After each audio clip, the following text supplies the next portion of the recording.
When those signs finally started appearing for me, they weren't telling me what to do. The overwhelming message was simply, you're not alone.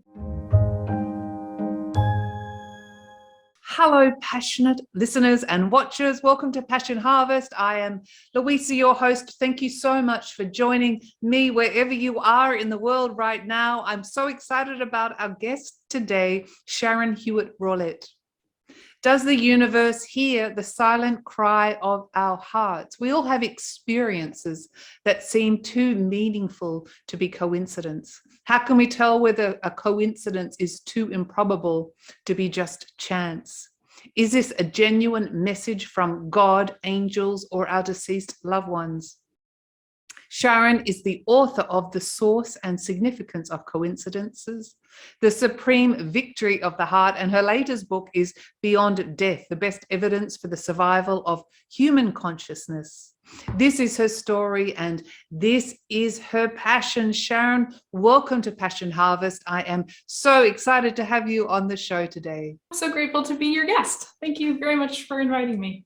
Well, you have 3 books which are fabulous, but there's one in particular that I'm so interested about, and that is Synchronicities and Coincidences, which I think affect all of us. What are coincidences? It's probably my first question.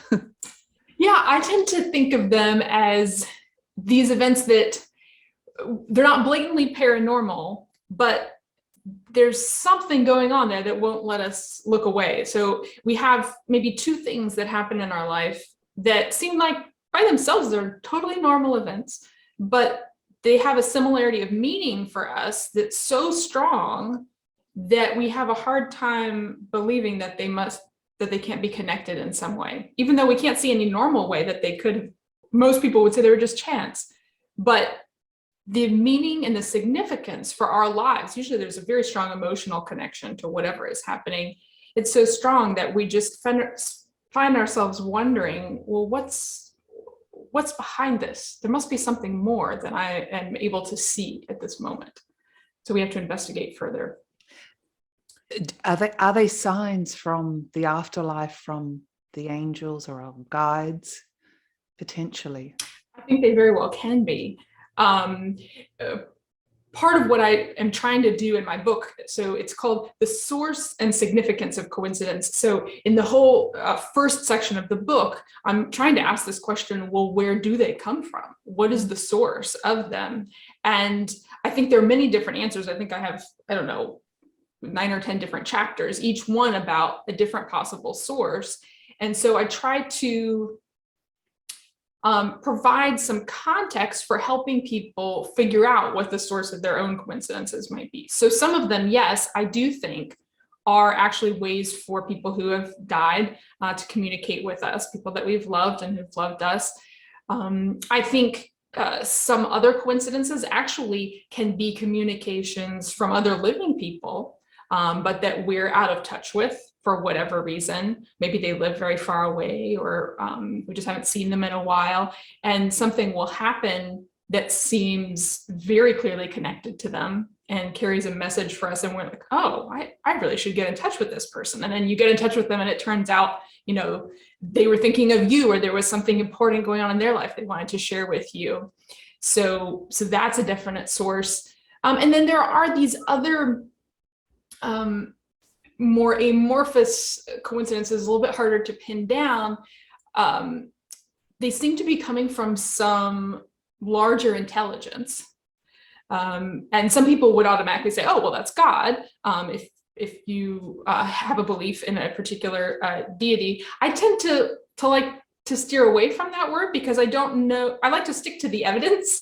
So the evidence that I see is that clearly there is some personality interacting with us that is very intelligent and it seems to be beneficent. It is trying to help us in various ways, but I don't want to put a label on it just yet. So Sure. I give this whole there's a chapter about God and sort of the universal being, but then I have a chapter about angels and guides. And I don't think it's always clear exactly who it is in each case, but I think we do have helpers of some kind that are wiser than we are. Thanks. Thank you for answering that. And you kind of touched on it, but what can they teach us? I think the main thing that coincidences teach us, I mean, each of us has some, very specific individual lessons that we may need to learn, but overall, looking at lots of different people, I think the main thing that they teach us is how to listen to our own intuition and how to listen to our own heart. And that certainly has been the case in my own life, because I tend to be a very analytical person. I've got like a PhD in philosophy, and not just any kind of philosophy, but specifically analytical philosophy is what it's called. Okay. So I'm very much into analyzing and systematizing and breaking things down, very much in my left brain. And so in my life, I wasn't in touch with my intuition very much. Like I didn't feel like I was psychic in any way. But then I started having these coincidence experiences, and these things that were, manifesting in the external world, strongly enough to get my attention and make me pay attention to what they were saying. And it was through that process of paying attention to the coincidences and seeing the patterns that I started to clue into my own intuition. So I think coincidences can direct us to listen to ourselves. But even that process of learning how to listen to your own intuition can be a little bit difficult, a little bit fraught. Let me give an example. The question a lot of people have is like, how do you know what a coincidence is telling you? So this was very early in my coincidence journey, right after I left academia back in 2010. And I felt very strongly that I needed to leave academia and do something that allowed me to write a wider range of material. But there were a lot of other things happening in my life at the time. I felt a little bit unsettled. And so I wondered, well, had I made the right decision in leaving academia and striking out on my own? So to make myself feel better, I thought that I would go and look at all of the academic philosophy jobs that had been advertised that year that I could have applied for. And there's really only like a window of 1 month every year where you can apply for these tenure track positions for the following year. And that window had just closed. So I wasn't like I was actually going to apply for them, but I thought I'll go and look, I'll see what was advertised. And if there weren't any good jobs anyway, I'll feel really good about the decision that I made not to apply for any of them. So when I went to the website where all of these jobs are listed, I found this one job that was in my home state of Virginia, where I was living at the time and where I was intending to live for the future. But it wasn't just in Virginia, it was in like the most beautiful part of Virginia in the mountains, a place that I had some other connections to. And the job at this particular university was in my specialty, which is med-ethics. And it's like, oh man, well, I hadn't seen a job like that on the market for a few years. I was like, wow, this job.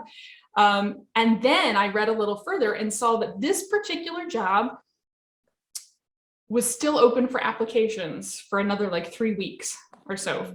For some reason, they had a longer application period. So I was like, well, I guess this is a sign I'm supposed to apply for this job. So I went through all the process of redoing my resume and getting new reference letters and everything. And as I was finishing that up too, I realized I needed to send a packet of stuff to my alma mater, NYU, because they were going to send my reference letters along with it. And when I realized that I needed to send them this stuff, I realized at the same time that I had already planned a trip to New York City the very weekend that I needed to get these materials to them. So I was like, okay, well, I'll just go in person. I'll just hand it to them at the desk. Seemed like another sign, like everything is lining up the way it's meant to be. Well, I get to New York, and I'm there for like 3 days, and I don't go to NYU. I carry around these application materials with me, but I just don't go for whatever reason. And finally, my last full day in the city, I was eating breakfast downtown in this apartment my friend's apartment where I was staying. And I'm just eating breakfast and I look out the window across the street and there's this office building across the street with all these people, work in their offices. It's like 9 a.m.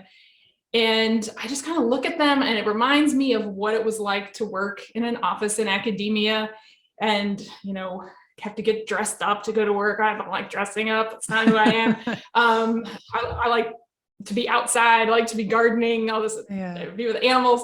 So I'm looking at this. I'm just like, that looks terrible. I just have this overwhelming feeling of dread and like my stomach is all tied up in knots. At that moment, I said, I don't care what the coincidences are saying. I am not applying for this job. I don't want to go back to academia. So I just, that day when I went out in the city, I just left the application materials in my room. I said, I'm just not doing it, to heck with the coincidences. So that evening, I was having dinner with my friend that I was staying with, and I was just kind of, I was telling him about some other coincidences that I had experienced that day, but in particular, I was telling him about these number coincidences that I had been having for a few months. Maybe you have a specific number that comes up for you. Is that like when you're looking at the clock and you always see the synchronistic numbers? Yeah, that happens. Yeah. Yeah. Do you have a number that you see? There's not a particular number, but I very, very often see certain numbers. I don't necessarily know what it means. Someone said, well, think about what you're thinking at the time. I'll leave you, the expert, to answer that for me. I don't have a particular number, but it happens all the time. Well, let's come back to that. I'll finish this story and let's talk about number coincidences specifically. Okay, so for me, it's been 33, like ever since I started noticing coincidences. 33 has just come up at very important times. I have been experiencing a lot of them in Newark on that trip. And I was just telling my friend about this, and he was a little bit skeptical, but I was like, I just want you don't have to like believe that this means anything. I was like, but I'm going to mention it every time I see one. So just so you know what's going on. So we had that discussion at dinner, and then we were walking back towards his apartment, and he's an architectural journalist. So he was like pointing out important buildings in Lower Manhattan. And he points out this one that was designed by Philip Johnson, it turns out. And I was looking at it and I was like, well, that looks really familiar. That's the building that I was looking at this morning when I decided to not apply for that academic job. And he's like, oh yeah, that's right across from my apartment. That's 33 Maiden Lane. Oh. So, and we walk up to it and there's like the address plaque right there on the building. It says 33 Maiden Lane. And I knew, like, it was like a check mark on the coincidence, because what I realized is, okay, those coincidental events that sort of led me to think that I was supposed to apply for that job, they weren't misleading me so much as testing me and giving me an opportunity to tune in to my own feelings. Right. Because I was feeling wishy-washy. Not wishy-washy, but I was feeling some doubt. And so the external circumstances gave me this chance to say, here's the perfect job. If you want to go back to academia, this is the perfect job for you to take, and go through this whole process and just really visualize what it was going to be like to be back in that situation, and realize, no, absolutely not. I'm not doing it. So it helped me tune in. And it wasn't the coincidences that told me what to do, but they allowed me to figure that out for myself. I love And then that. Once I had, they were like, all right, check, 33, you got the message. And I think a lot of coincidences are like that. Even some of the ones that we experience and we think it's a clear message, we think, well, obviously it means this. Really, we've done a lot of interpreting in our mind to get to that point. And we've used our intuition already to figure out what the coincidence means. I think we have to. So yeah, coincidences, they're not as, well, I was going to say they're not as clear as people think. Sometimes they are. They can be very, very clear.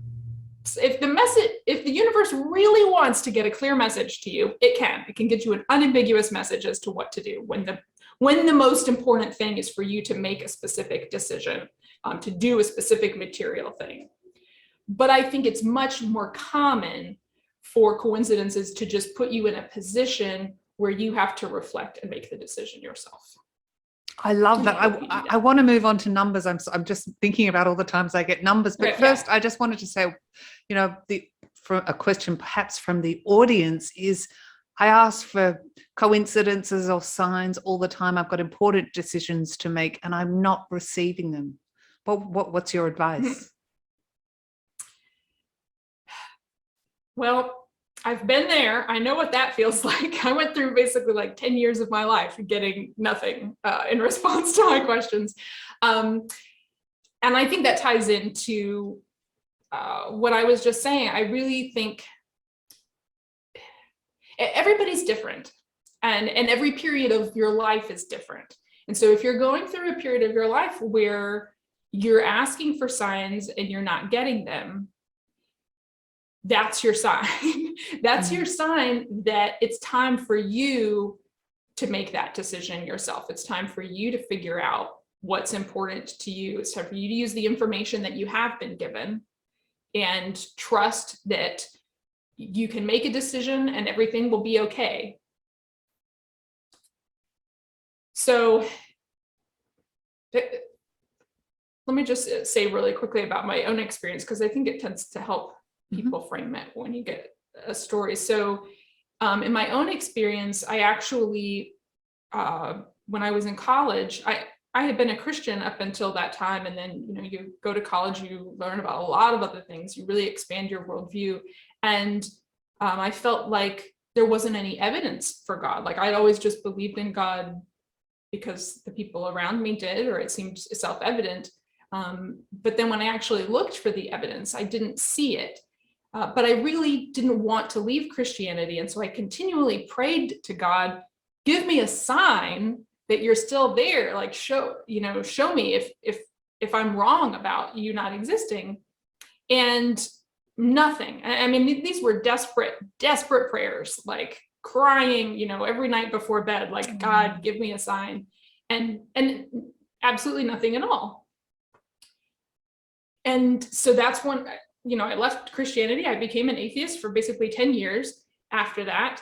And now, so after that, I started experiencing some very interesting coincidences that eventually became very hard to ignore and changed my view about whether there was a God or not. I do think that there is a greater intelligence. But I have learned to look back on that time when I wasn't getting any answers as a very important period of growth in my life. Because I now think that if back when I was in college and was praying so desperately for a sign, if I had been given anything, I would have automatically assumed that that sign was coming from the God that I had been taught about as a child. And honestly, although there were some really good things about that picture of God that I grew up with, there were also some really negative and limiting things about it. It was a very judgmental picture of God. I felt a lot of guilt connected to my childhood religion.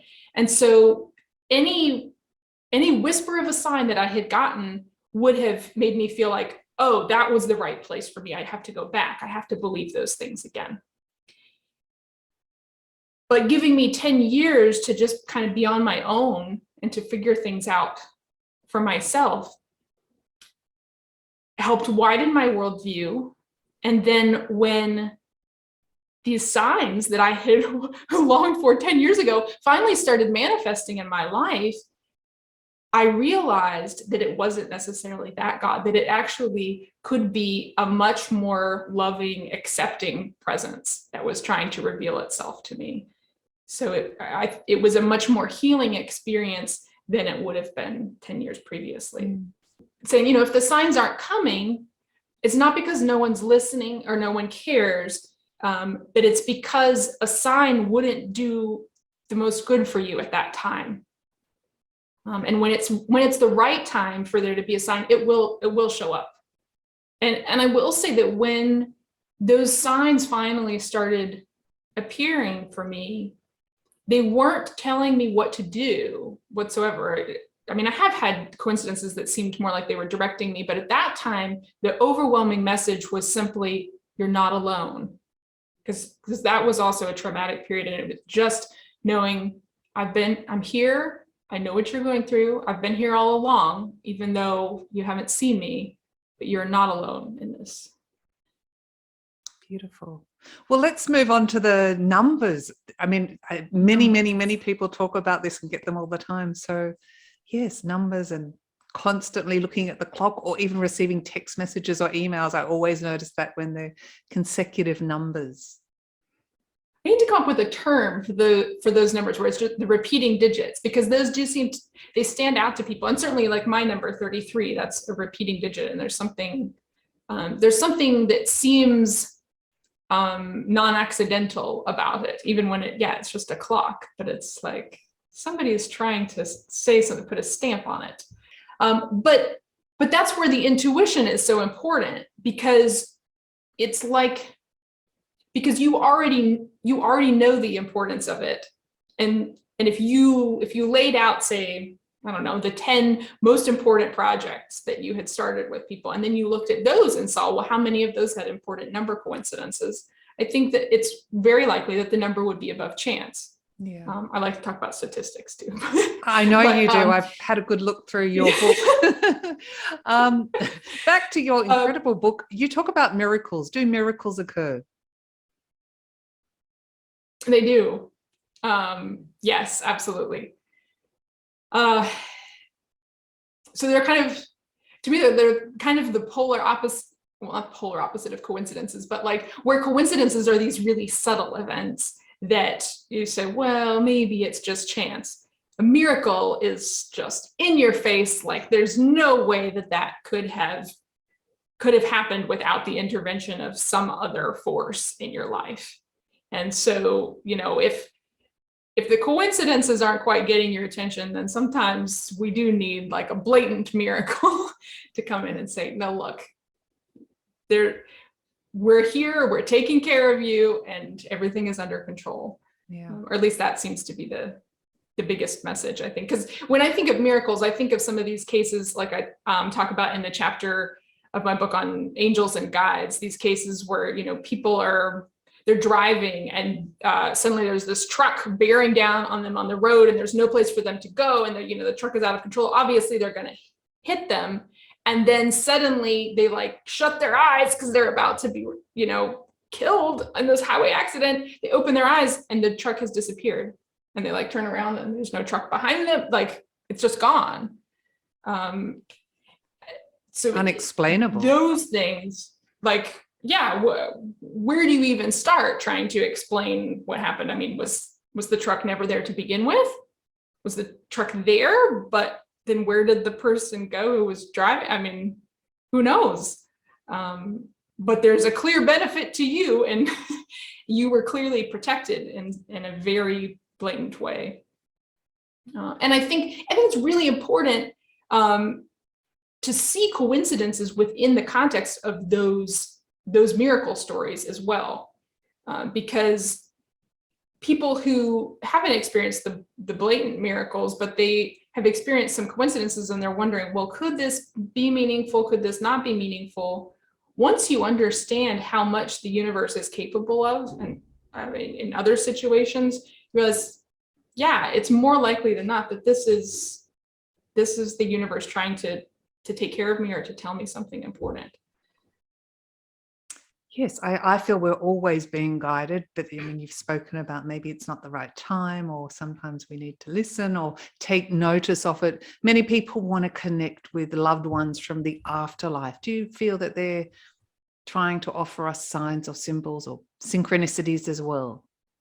I do. And I think that there's a lot of evidence for that.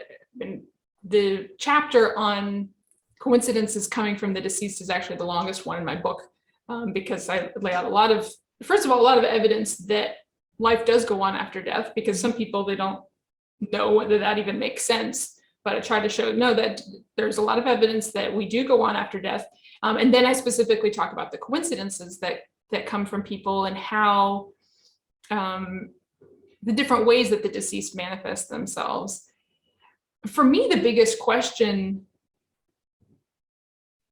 coming out of this, I mean, very typical coincidences coming from the deceased will be, an animal that will come to you, like a favorite animal of this person that will appear just when you were thinking about them or wondering, like, are they okay? And then that animal will appear, or maybe, a favorite.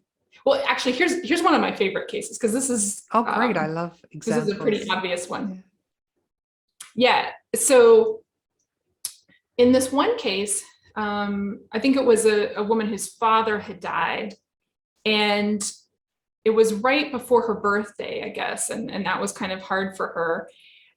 But then the next year on her birthday, she got a birthday card from her father that he had actually posted before he died, like it was for her previous birthday, but it hadn't arrived and somehow had gotten lost in the mail and arrived exactly on her birthday the following year. So in a way, it's kind of a number coincidence, or it's a timing coincidence, because it arrived specifically on that day. And that's what makes it stand out, is not just, well, this got lost in the mail, but no, it got lost for a specific reason so that it would show up on this day. You'd have a message that was clearly, concretely written by your father, but also is showing you that he's still there and he's watching out for you from the other side. Oh, that's beautiful. And how can that be chance? It's just, the odds are incredible. I've certainly had mail lost in the mail during COVID. It's been very common, but even the mail that gets lost for quite a while, I think 6 weeks was like the max. So to have a piece of mail get lost for 365 days plus, and then to arrive on the one day out of those 365 that would have been the most meaningful, there's a 1 in 365 chance. So yes, I mean, yes, that's a very obvious sign. But as you mentioned, there are signs that sometimes people ignore, whether it's an animal or a feather, or even more subtle thoughts that come into your head. Often the thoughts will come first, and I'm sure you have experience with this. So the thoughts will come first, but to somebody who's not used to, who's not a professional medium or has never had any sort of mediumistic communication, they'll just think, well, I'm thinking about that person, or I'm just imagining this thought that came into my head. And sometimes you'll need then this external coincidence that will reaffirm and say, no, something really odd is going on here. You need to pay attention to what's going on in your head. And I've had that too, where actually, I think frequently when I get something in my head that seems like a message from somebody that's passed on, somebody that I knew, I'll feel like I got the message, but then I'll ask for a sign. I'll be like, well, I'm not sure if I'm getting this, or if it's really you. So could you do something specific to confirm that message? And in the two cases that I can think of, that I asked for that specifically, I got it. It was very clear confirmation. So yeah, like a validation. Yeah. And I also have seen these cases where, because one of my biggest questions in looking at coincidences that came from the deceased is, well, why would the deceased use coincidences instead of a more direct form of communication? And what I found is that there are actually a lot of cases where the coincidences will happen until the person starts tuning in more directly. So it's like the coincidences are the knock on the door, the doorbell ringing. And once you open the door and actually start talking to them in your head, or sometimes in dreams, some people are much more psychic in dreams. So once you open yourself up to having that conversation with this person, then the coincidences go away. So they were just there to get your attention and to establish the phone line, I guess. Yeah, that's such a great way to put it. So. Yes. I'm jumping here, but there's just so many exciting things I want to discuss with you. You talk in your book about precognition. Do you mind just exploring that a bit more? Yeah, so precognition, when you know about something before it happens, or you get some kind of inkling about it before it happens.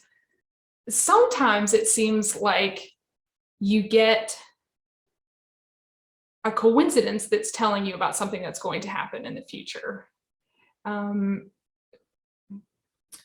actually, so a lot of some things that people call coincidences, I actually wouldn't categorize as coincidences because I think of them as more blatant forms of precognition. So some people, you ask them, have you ever had any weird coincidences? And they'll tell you, well, I dreamt about my Aunt Mary dying this particular morning, and then the next day she died. Like, what a weird coincidence. And for me, well, that's not even a coincidence. That's just clearly you had a precognitive dream. Like, yes, you were connected to Aunt Mary and you knew what was going to happen.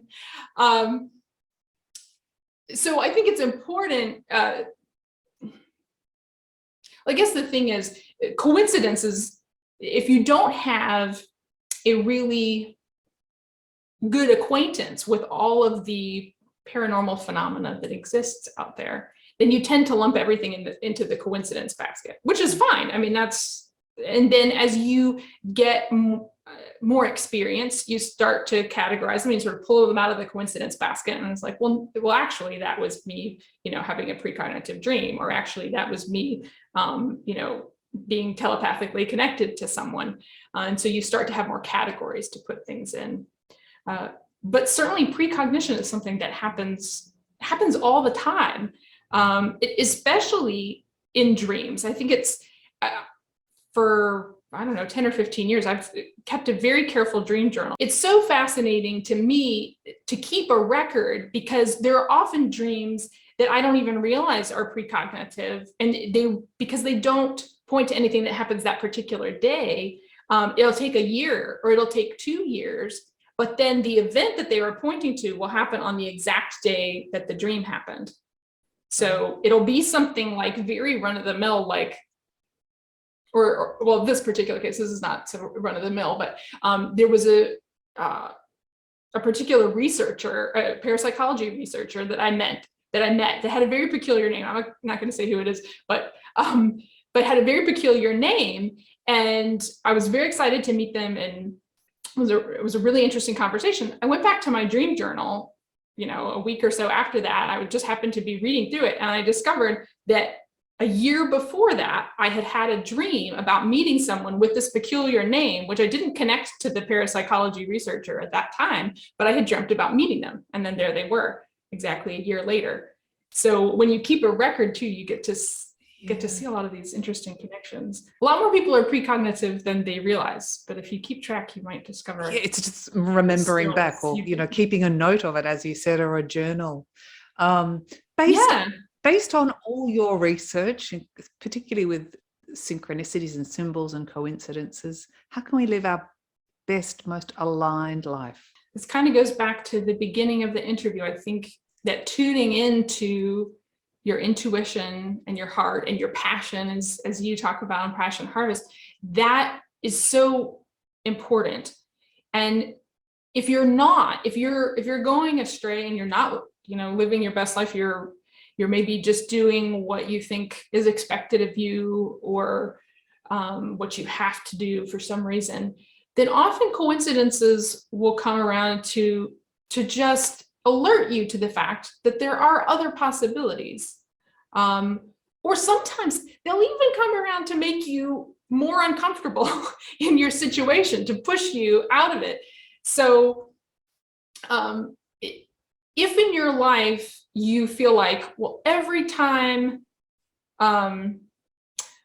you feel like you get in the same situation over and over again. So like, every job I have, this happens to me and I just turn out to be miserable, and this and this. Yeah, or you have the same thing happen in each relationship. It's not just a coincidence. It's not just chance. There's a message there for you. You need to understand what that pattern is And how can you make a choice that moves you away from that pattern? I think there are real lessons in the coincidences or the not so coincidental things that we experience. And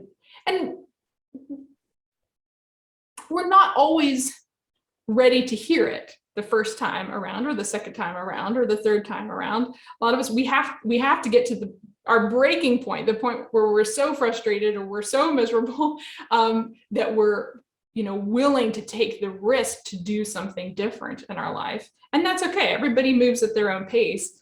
But ultimately, I think those coincidences can break open that shell that's been keeping you in that uncomfortable situation and guide you down another path. And also, once you take one step in that other direction, once you say, okay, I want something different, I'm going to go out on a limb and I'm going to take a step in another direction, often you'll find that suddenly the coincidences start happening, but in a more positive direction, and they're there to help you along and to provide you new opportunities in that new way. I believe that the universe greatly rewards you when you embrace your fears and follow your heart. Yeah. Follow the heart and don't let the fear get in your way, because there's such a great reward when you are doing what connects to your heart and your passion. And there's so much energy there that's just like waiting to be released. That fear, if it keeps you from doing what you're passionate about, what you're made to do, it cuts you off from all of that energy. But if you're willing to brave that fear, then suddenly like the gates just burst open.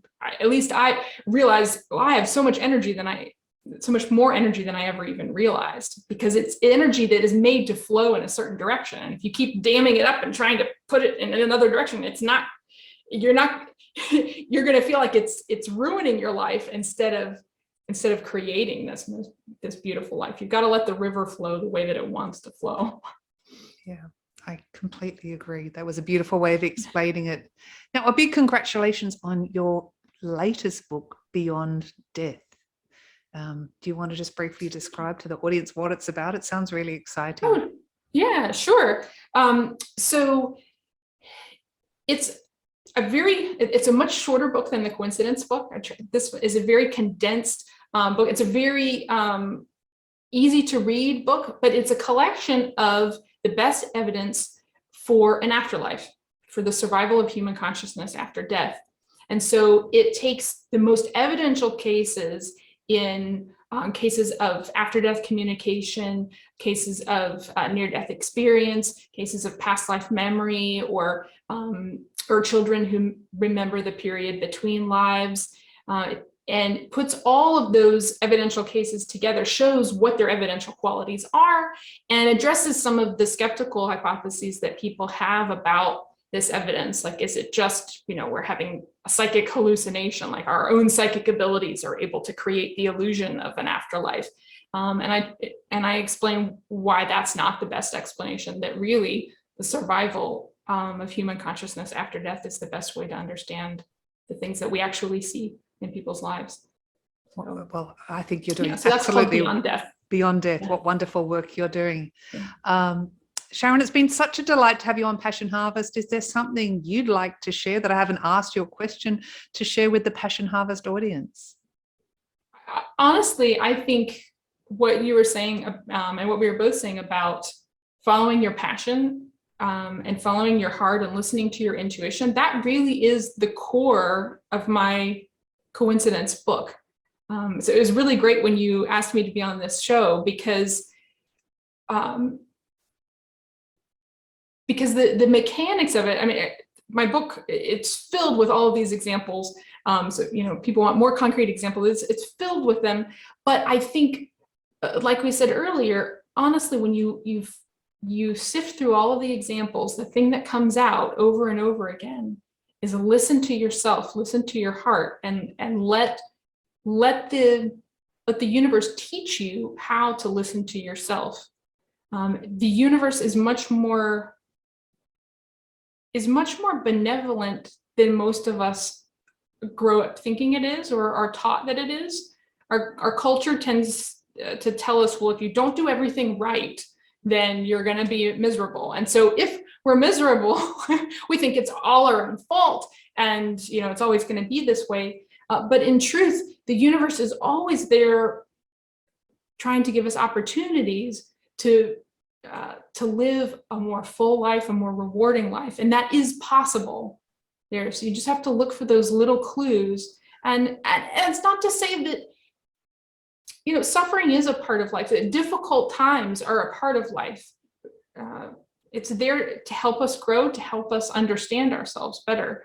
But ultimately, it's there for a purpose. I do deeply believe that any suffering that is there is as difficult as it may be to believe when you're going through it. There is a purpose, there is a reward, there's something in this world that is so meaningful and is so worth experiencing and understanding that it's worth even some of the deepest suffering that people experience. And there is hope, there is a goal beyond all of this. Perfect way to end the show, Sharon. Rawlette, thank you so much for being on Passion Harvest. I can't wait to re-listen to this interview. And I mean, in summary, it's really about checking in and tuning in with self. And I love your message. Well, thank you so much for having me, Louisa. Thank you so much. Thank you for all the good work that you do. You too. Bye. Bye-bye. If you liked this episode, please do subscribe for weekly passionate, inspirational interviews.